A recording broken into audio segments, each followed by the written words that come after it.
तो चलिए आज बात करते हैं कमरा नंबर 309 की।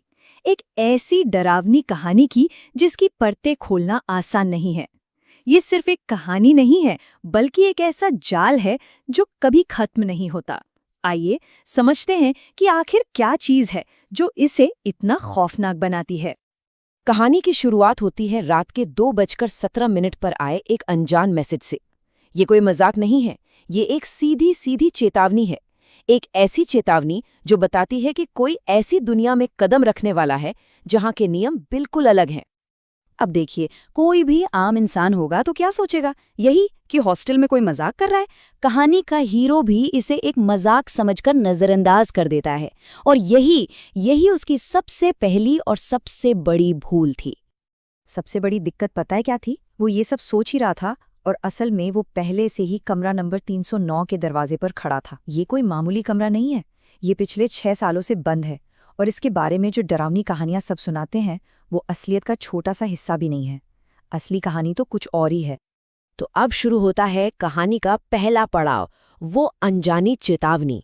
हीरो कमरे में कदम रखता है और बस अशुभ घटनाओं का एक ऐसा सिलसिला शुरू हो जाता है जिसे रोका नहीं जा सकता। जैसे ही वो दरवाजे के पास पहुंचता है, दरवाजा चर्रामने की आवाज के साथ अपने आप खुल जाता है।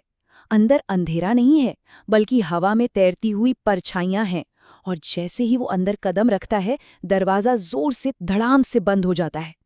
पूरे कमरे में टिक टिक की आवाज गूंज रही है, पर वहां कोई घड़ी है ही नहीं।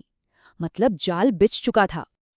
और अब कहानी अपने दूसरे और शायद सबसे खौफनाक मोड़ पर आती है। ये वो पल है जहां डर सिर्फ एक एहसास नहीं रहता, बल्कि एक शक्ल लेकर आंखों के ठीक सामने आ खड़ा होता है।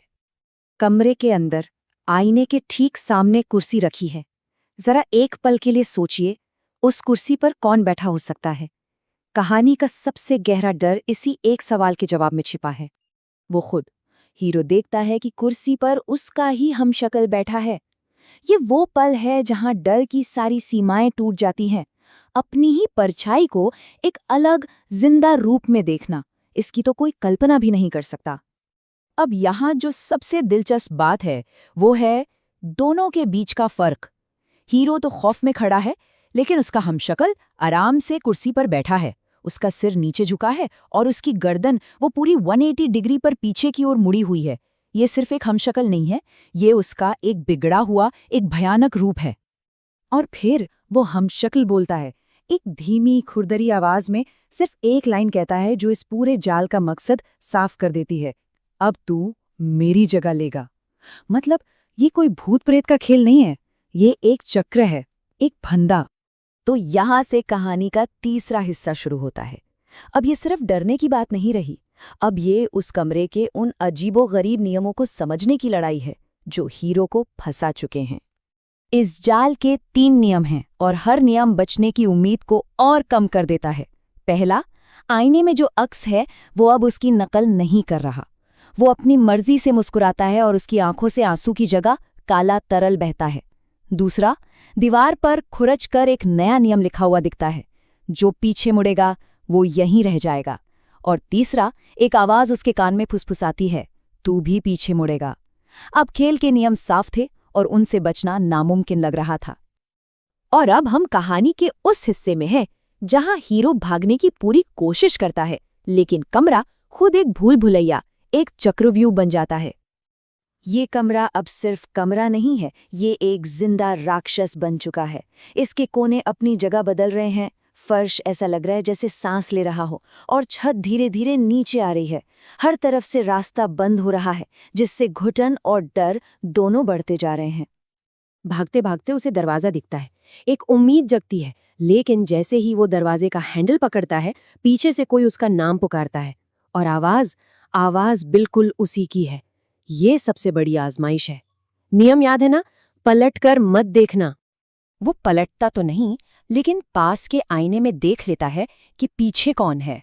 वो कोई इंसान नहीं, बल्कि एक ऐसा जीव है जिसका कोई चेहरा नहीं है, सिर्फ एक खुला हुआ मुंह, और उस मुंह के अंदर एक और मुंह।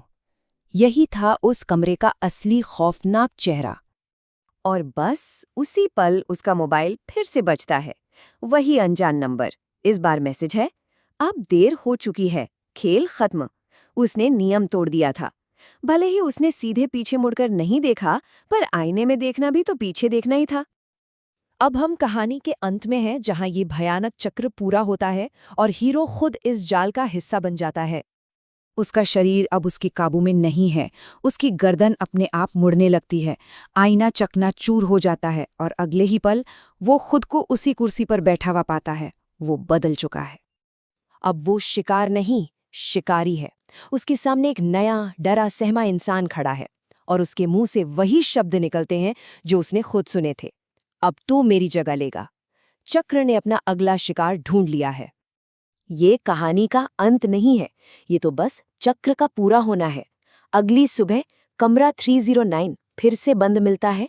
दरवाजे पर एक नया नोटिस लगा दिया जाता है और उसी रात ठीक 2:17 पर वही मैसेज किसी नए फोन पर भेज दिया जाता है। ये चक्र चलता रहेगा हमेशा। तो इस पूरी कहानी से सबसे ज्यादा डराने वाली बात क्या है? यही कि अगर अभी ये सब सुनते हुए किसी को ऐसा महसूस हो कि उसके ठीक पीछे कोई खड़ा है, तो बस एक बात याद रखिएगा, इस कहानी में जो पीछे मुड़ा था वो कभी बाहर नहीं आ पाया।